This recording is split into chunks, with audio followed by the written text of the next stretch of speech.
Hello everybody, Assassionator back with another Halo Infinite, video on Season 4. What to expect in Season 4, what has been said that we're going to be getting in Season 4, because over the last couple of weeks, we've actually have been getting info. Before then, it seemed like 343 did not want to talk about it, and there's still a lot more that we still have not gotten. We still have not seen what's going to be in the Battle Pass, other than on some Spartans. You can kind of guess on those armor cores, the pieces that are going to actually be in this Battle Pass, but they haven't reviewed it, which they didn't do that for Season 3 either, so I think they've kind of gotten away from that. They're going to leave it up to content creators like myself to let you know, or when you actually hop in to see Season 4, you'll see what's on there. So let's go ahead and get right into it, because there's quite a bit to actually talk about. So Season 4 does drop on June 20th, and the name of the season is Infection. Now, the first thing I'm going to cover is career progression, which I covered in a different video, but you know what? I'm putting this all together for a Season 4 video, so bear with me here. So with career progression, it will be in military ranks, where you go from rookie to hero. Now, I did see online, so I'm not sure because it's online. It was a leak, data mine, whatever it was, but it's going to be 270 to 272 ranks, which is more than the 252 that was in Halo 5. Now, you will get cosmetics for certain milestones. The thing is, the cosmetics are in the form of the nameplate emblem bundle. Now, your career rank will be shown in most places that show the nameplate, namely the match intro. That's probably one of the main places that you actually see it. Maybe even when the person kills you, it actually shows that person's name, and so therefore it might appear there because, again, that's your nameplate right there.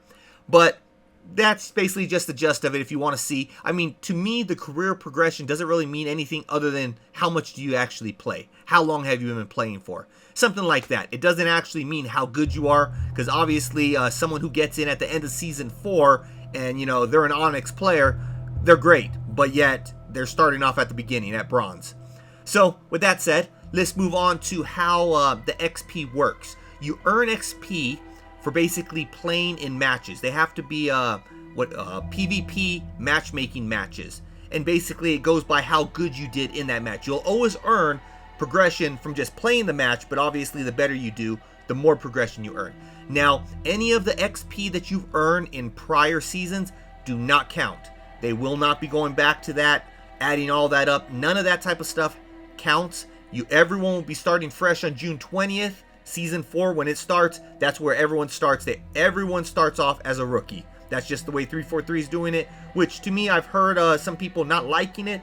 I mean, to me, it is what it is. Either way, I'm going to be playing this game for a long time, so eventually, hopefully, I'll end up making it to hero. You know, there's no rush for me. Now, if you do use double XP, that will go towards your battle pass, not your career rank. So do not expect that if you're using double XPs that you're gonna progress through your ranks that much quicker. It does not happen that way. Now, with that said, we got game modes. Now, the one game mode that has been come on, it's the name of the season, Infection. We're finally getting Infection back into Halo, which is a really big thing, because I think a lot of what I would consider more casual players enjoy playing fun modes like that. You know, Infection, keep away from the infected, things like that. You don't have to be great to actually have fun in there, and that's what's a good thing, because Halo, no matter what people say, it's a very competitive game. I mean, Infection could still be competitive, but it's at least more of a casual one. I mean, my son, who he plays more Fortnite, he don't really care for too much Halo. He loved Infection during Halo 5, so I expect him to get back in and play. But with that said, this mode is going to be the only mode that they talk about right now. I know that they did mention another mode that's going to be coming, but it's probably not going to be here at launch, because everything that's happening at the beginning of Season 4 with the events and all, that's going to be revolving around Infection. So I think that they're going to end up bringing the other mode probably later in the season when they end up coming with a different event. Moving on to new weapons. We will not be getting any new weapons, but we will be getting new models of our current weapons, like the AR,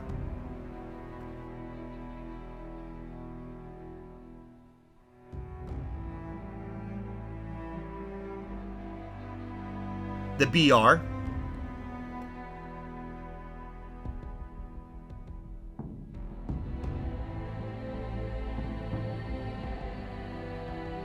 and the sidekick.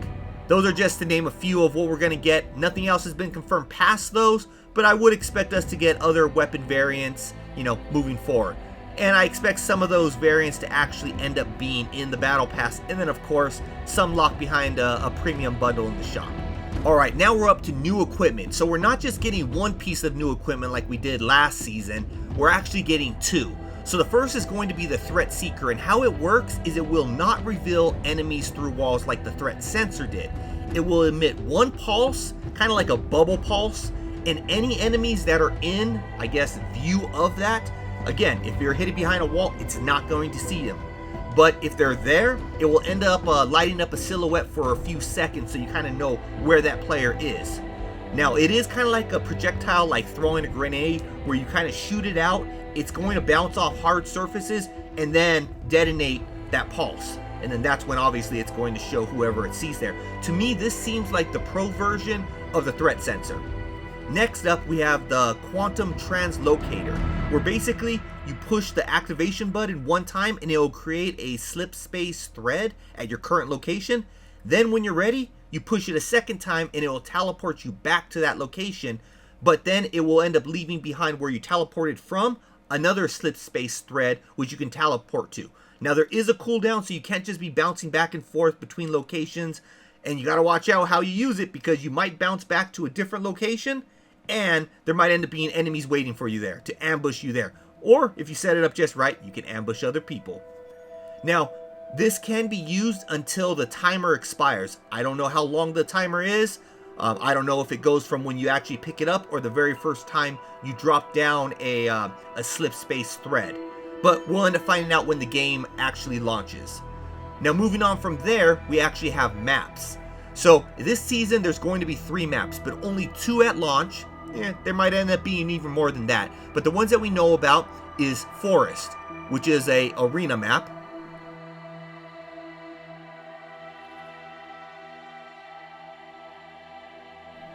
And then we got Scar, which is a big team battle map. Both of these looking really unique, really cool looking. I can't wait to actually get in and start playing these. Hopefully, again, they end up putting a, a game mode that basically has where you're only playing in Forest. Because, of course, all of us want to play on that new map. That's what we want. Especially now that we are getting so many maps, we're going to want to be able to have a mode so we can actually sort of pick the new map to play in. Now, the third map that we're going to be getting is a Plaza remake. So Plaza from Halo 5, we're getting a remake called Solitude. So all I have for you right now is the image on screen. That's kind of all they've really shown. It was, I believe, supposed to release in Season 3, but it has been confirmed by 343 to be releasing in Season 4. Now, as I mentioned, of course, we have a battle pass with 100 tiers. Don't know how many items, but it's going to be 100 tiers. And again, don't know what's going to be in that pass exactly. But we're going to have to wait until next week to end up checking that out. Now, events. We are getting 5 events. This will be the most events I believe we end up getting, depending on how 343 is doing it. Are they considering each, not narrative event, each of the Fracture events to be a separate event? If they are, then it's obviously not more. But if the Fracture event's 1, then we end up getting 2 narrative events, then, the other 2 just some regular basic events. Overall, that'll be pretty cool, and that'll be quite a few. So with that said, based on leaks, we will be getting 2 narrative events, and the very first one will be taking place day 1, June 20th, and of course, that one's going to continue the story, kind of how the AI, the banished AI, end up taking over, and that's how they end up having infection. So really cool how they recreated infection with the story. They added it into the lore. Now, some other things to mention is all paid armor coatings. Get that? All paid armor coatings, premium coatings released in Season 4 and beyond will be cross-core. So it doesn't mean that what you earn in the Battle Pass will be cross-core, but it also doesn't mean that what you earn in the Battle Pass won't be cross-core. All I know is they have not went and retroactively made all Season 1, 2, 2.5, and 3's coatings cross-core yet. Not sure if they're going to be doing that in the future. Now, the season's new core will be the Hazmat Armor Core, as you can see on screen. Got a few pictures of that. Of course, we're going to be getting some forge improvements. They will be adding placeable water and some things to optimize, along with some community forge maps. They're going to be adding that one into the community mode playlist. So you'll be able to check out some more high quality community made maps. Of course, they'll be doing some tuning updates like usual. One of them will be for the sniper rifle, which will have a legacy toggle where basically when you do your double zoom, which is basically 10 times zoom, if you switch to another weapon, then switch back to the sniper rifle, the zoom will be at single zoom, which will be a 5x zoom. We were also told that as far as the HCS Season 4 Partner Team Bundles will basically be weapon coding bundles. So you're going to get the team coding for the BR, the AR, sniper rifle, bandit, sidekick, commando, bulldog, spanker, and hydra. And on top of that, you'll be getting a new BR type. All it is it's a different model. It doesn't do anything different. It doesn't, it's not better, it's not worse. It's just a model. And then of course that works with any BR coding that you have. Now, things that have been confirmed not to be in Season 4 will be assassinations. They are not coming, and they are currently not in development according to 343. On top of that, we will not be getting playable elites, and those also are not in active development according to 343. Now, when it comes down to rumors and leaks, which for the most part, the rumors and leaks that I see, the people that I follow, they are a lot more accurate, and most likely, these are in the game for sure. It's just, will they end up coming out in Season 4? So, we did get a rumor that the Your Right Armor Core will be the focus of this season's Fracture event. So, we'll have to see how accurate that is, obviously, later on in the season.